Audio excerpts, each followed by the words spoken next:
What's up, YouTube? Back with another video. LA Mamba.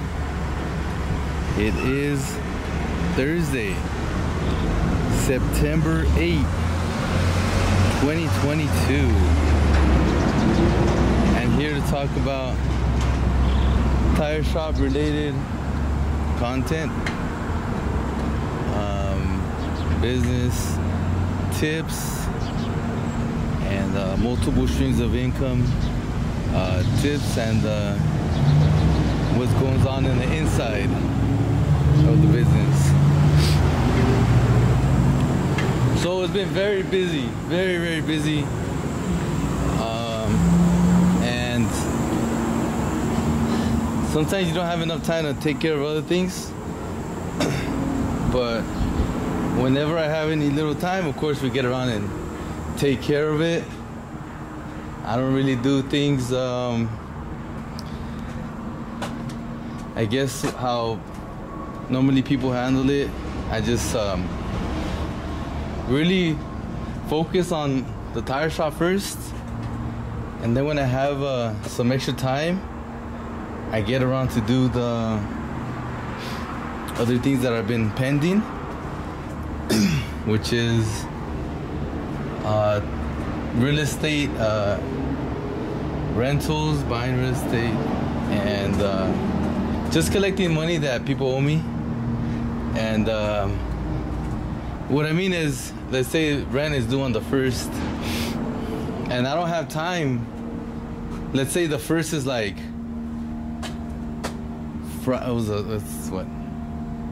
Friday. So like, just an example, like I would have to example, one of my rentals, I have to go pick up the rent, so like I wouldn't have time. Of course, slam work on Friday, super tired, a lot of work on Fridays. You know how it is, people get paid and they want to buy their tires. So Saturday, of course, like the busiest day of the whole week. Forget that, and plus people are busy Saturday night to go pick up the rent. I just skip Monday, holiday. I was at Catalina Island, it was all good. I got some rest and my cats feel good. So Tuesday come around, then I go pick up the rent, say, right? Same thing with other tenants. They would, you know, they it's funny how they are, you know, like they wait for you to say something. So your job is to say something. As in like, where's my money? So when I have some time, I'll just like contact these people. Hey, I haven't received the rent. Which is what, 2 days ago or yesterday? It's what, the 6th and the 7th, right? So then, yeah, if you hit up like 4 or 5 people that owe you money for the rent, then like 1 will pay, and then like, let's say 4 no, no answers. Let's say same thing next day. I'll hit up when I have a little free time. Like I went to the real estate meetup yesterday. I talked to you guys about that real estate meetup. I go once a month. Very quality people. I love it. It's fun. Always learning. So not just about real estate, because there's a lot of business people there too, and I just talk about, I like to learn from other people how they run their business. So anyway, so I would I was sitting there just before the meetup starts. I got there like an hour early, just texting people, hey, what's up, you know. And then yeah, one answered, oh yeah, hey, well, you know, sorry man, this and that, and I was like, oh yeah, this and that, right? And then, okay, well, I'll try to pay you as soon as I can. All right, cool. And then, yeah, like 20 minutes later, oh, I just sent you the money. Oh, cool. There's another one, right? And so that's just the way I run things. I know it's funny, but it's cool. I mean, you know, for me, the money just comes here, comes in there, comes in there, comes in there, comes in there. And, you know, people are always going to be late. People are not really punctual when it comes to payments, right? I gotta chase more people around. I'm just remembering right now. Well, I made this video right now of what I gotta do, but yeah, that's just the way it goes for me. Like, that's the way I handle things, and it works. I mean, I know people will be probably hearing this and like, oh no, well, if it's due on the first, you gotta pay on the first, or you got a late fee and all that shit. Yeah, I mean, that's the way it's supposed to be, but in real life, that's just not the way it is. Or at least in my experience of how long I've been doing that. I guess also the type of tenants I'm dealing with, the lower, income type, that they do pay, but they'll pay me late. They do pay, but they pay late. They pay late, always late. Rarely, like I probably got like 3 people that pay on time, and everybody else pays late. It could be a day, 2, 15 days late. Sometimes a month late, but they pay, and it's like, whatever. Just make sure you send them every cool and shit. He's like, oh, to them it's like, oh, you're doing me the favor. Like, it's not that I'm not trying to pay the rent. It's just that I don't make much, and things come up, and I just don't have the money till my next payday, which is like every 15 days, or sometimes they get paid once a month, and I understand.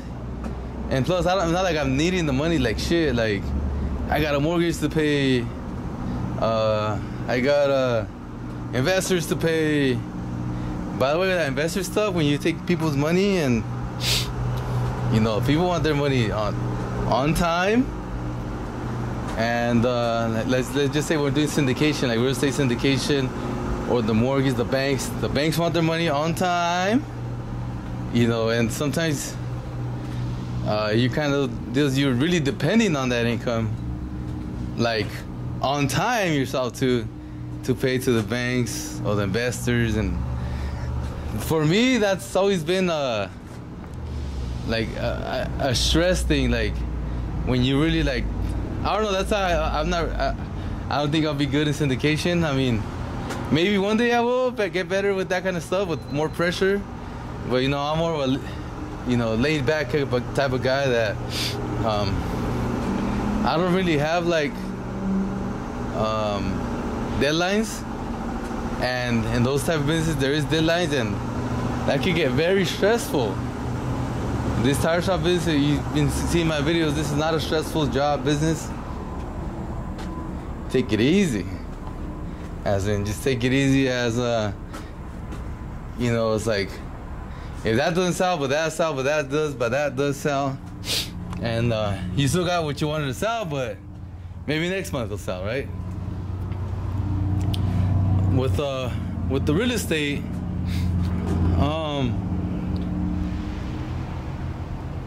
I guess I'm not that structured to get like different kind of payment methods and stuff like that. Like, hey, how about if you get paid once a week, you send me like $200 every week or something like that, Which a lot of apartments, like in out of state, I heard they didn't do it, but it's like out of state, like people that invest in out of state apartments, they'll do that. Like, they'll like have a payment plan with the tenants, but it's like a during the week payment plan or prepayment plan. So at the end of the month, the tenant did pay on time. But as for me, I just deal with real life, and I know how people deal with their real life stuff. So I'm not tripping on hey, it's gotta be done at this time, or else, like, or else I'm gonna evict you, or else I'm gonna take my container back, or whatever, I'll take my tractor back, dude. Yeah, so going to this meetup yesterday, I was able to talk to very successful people that I see there that I didn't know they were that successful. Like, wow, like, I didn't know you did that. Like a grown-up me, pretty much. 30-year me from now, pretty much. Like, wow, you guys are like killing it. I was like, man, I didn't know like you did that. But yeah, I learned a lot of what one particular guy does. He's an older man, has success many years here in LA, and I liked he was talking about his business, And how he runs it, I really love how he runs it. And I love that he knows what he's talking about, and he kind of like pretty much told me, hey, if you don't got systems in place, you'll never grow. And I was like, wow, like I have like no systems in place. I just, you know, manhandle everything, which I'm happy doing. I love it. And I see tire shop owners that are very successful do the exact same thing. But I am very happy where I'm at, and that's why I never really looked into other things to systemize the business. And I know it is better. Like, I'm not gonna say my way is the best way. I guess it depends what level you're at. Like, on my level, I'm pretty young. Like, I can move around pretty good, and my only thing I really gotta handle is just handle my business. And so if, you know, I wanted to grow a lot bigger, then I would be like, no, yeah, things gotta definitely change, because I pretty much do the same thing every year, year after year, year after year. Very similar, but still, you know, very, very good. And if I wanted to think much bigger, then it's like, now I gotta get into the computer stuff, right? Online sales and stuff like that. And I'm not saying I want to grow much bigger and stuff like that when it comes to the tire shop business, because I'm very happy how it is. I mean, I've already come in right now, open the door, and, you know, someone comes right behind me, like, you know, like, I always think is, you know, they come in and just, you know, they want work done, and it's like, oh, we're closed. Oh, my bad. I'll be back. I'll call you guys tomorrow, or come back tomorrow, you know? So it is very good, but he was like, yeah, if you don't put systems in place, you're never gonna grow. And I was like, man, that's like the next level right there, you know? And again, it's not about like I'm trying to grow, like, man, I want to get better and make more money, stuff like that, which I'm doing by other things outside of this business, which is real estate and you know, making my, I would say, upgrading my streams of income, upgrading my properties. But it was like, I know there's a lot better out there, and I know if I look for the answer, I'll find it if I want to go that route. But even though as I'm saying this right now, I still don't feel I want to do that. I'm still very happy with what I have and what I produce at the tire shop. And it was an awesome eye-opener. It's not like something I'm gonna take and do like soon. Maybe I'll implement it later on in life, or maybe, you know, when I get older, let's say I want to work less, then I'll be like, okay, I need to have some systems in place so I can work less hours. Instead of working, you know, 6 days a week, I can maybe come in like 3 days a week or something like that, you know? And it'll be much more time for myself.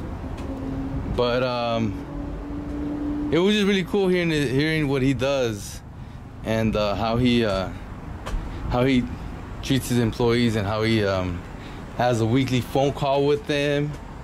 And a lot of the phone calls about what did he do for your health, what did he do for like, what do you want? Do you want a car, or do you want a better place to live, or you want to have a baby, or, you know, like pretty much things that cost money, and like how he can help them out. And by him helping them out, you know, he's not gonna ever have them steal from him. Pretty much, I think like 90% of the time he'll be fine, and when he catches one stealing, like, he'll get rid of him, and it is what it is. But because for him, he's not there at his business, and so he would depend all about the even like sales, like they give quotes and they mess up, and let's say when they mess up, it's like a $2,000 mess up. What he does, which is it's like a decoration business for like for homes, but it's all online mainly. But they put like everything together. I guess they ship it to them, and so he wouldn't like fire people because like they mess up like $2,000 like discount type of stuff. They mess up big time, and he would just you know, talk to them, and so they could get it right next time. They get it right next time, and they get it right next time, and yeah, it was really cool talking to that guy. I learned a lot, and I talked to some other people. I was talking about my deal that I have currently going, and another deal that popped up. So as you guys see my videos, I talk about work hard and then save so that you can have like a down payment for a property to prepare yourself, right? Because again, the way I see things for myself is the end result is real estate. So that's exactly what I do, and I'll tell you what I did. So recently, one property wasn't going the right way, as in for purchasing it. This is an off-market deal, which is no realtors involved, and I was like, dude, I can't wait no more. Like, I've been waiting, so like, I just, you know, went to my next plan B, right? So, which is, I tell you guys, I love that market of Bakersfield. So I found a property that I really like. It's two properties that they want to sell together. They're duplexes, and you know, it's just a plan of let's go from step A to B, right? It's just let's go base it from when you bat to the first base, pretty much, you know, if you're talking about baseball. So there's nothing like, not a good discount on it. It's not like, I mean, it might be a little discount that I made an offer on it, but it's just, you know, it's a very solid property, you know. It's a very solid market, very solid bones on the property. It's not in the ghetto. It's like a C-type property, which is D class is like the ghetto, really bad, and C class is like a regular area, like where you want to be at when you're investing in rentals. So to do this, I told you I made an offer on it, but to do this, to get an offer out, there's a lot that goes on to make an offer, and what goes on is the financing part, and you have everything, all your ducks in a row. So you got to get pre-qualified, right? So the realtor can make the offer. Like, you can't make an offer without the pre-qualified. They're gonna be like, no, I'm not gonna say your offer because this is nothing. You make an offer, like, you're not pre-qualified. It's like there's no point in sending that offer. Well, so you gotta get pre-qualified first. So like, I got pre-qualified about a month ago, and for an investment loan. So when I initially started that loan process, it was 20% down, right?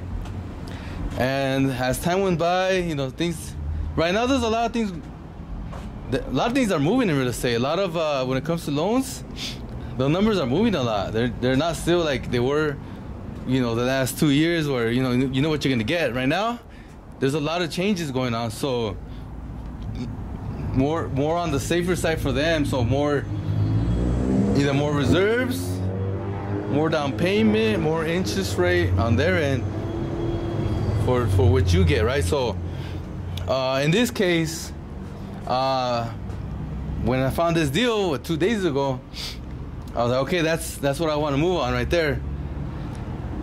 Go back to the lender and says, oh, now you need 25% down. I'm like, okay, it's cool. Either way, I got it. You know, it's cool. Which is this deal is gonna be between me and a partner. So it's gonna be 2/3. I'm gonna own the property, and the partner's gonna own it 1/3. And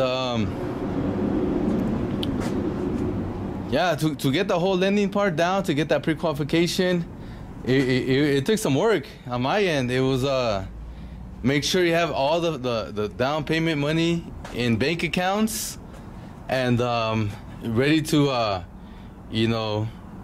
to move whenever the bank says, okay, time to wire the money to the bank, to the escrow. And so it's like, yeah, I mean, we got that part, but like they want to see it on paper, and so we had to make changes on that, and we had to just double check everything, and it took a solid 2 days to get the okay, and then we sent out the offer yesterday. So offer sent. So just to make an offer, it takes a lot of work. So I'm glad we did it, and coming from there and what they said a little bit, just little remarks, I don't think they're gonna say no to the offer, which is a very good thing. If they come back with a counter offer, it's cool. We'll work out the price. But yeah, but the point is, like, when it comes to this whole, like, working really hard, preparing yourself to get what you want in life. When in my case, I love real estate, and I want to buy more rentals and cash flow more per month, and get bigger. In exchange for that, you got to choke and grow, which is you got to choke yourself to grow. You got to, like, save up all your money, like whatever you can, which is like everything in some cases, like in my case right now. and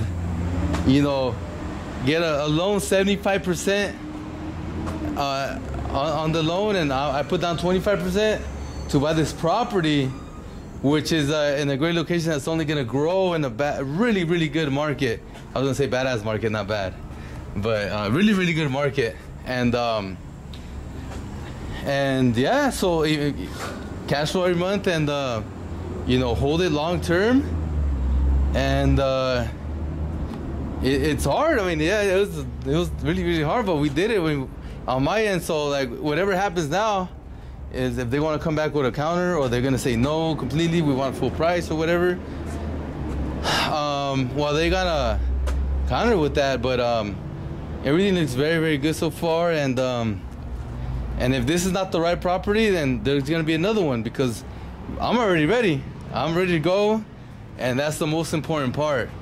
And like I said, it takes a lot of work. And so what it took on my end was the finishing move was, I just told you on my last video, I sold that black limo I had out there.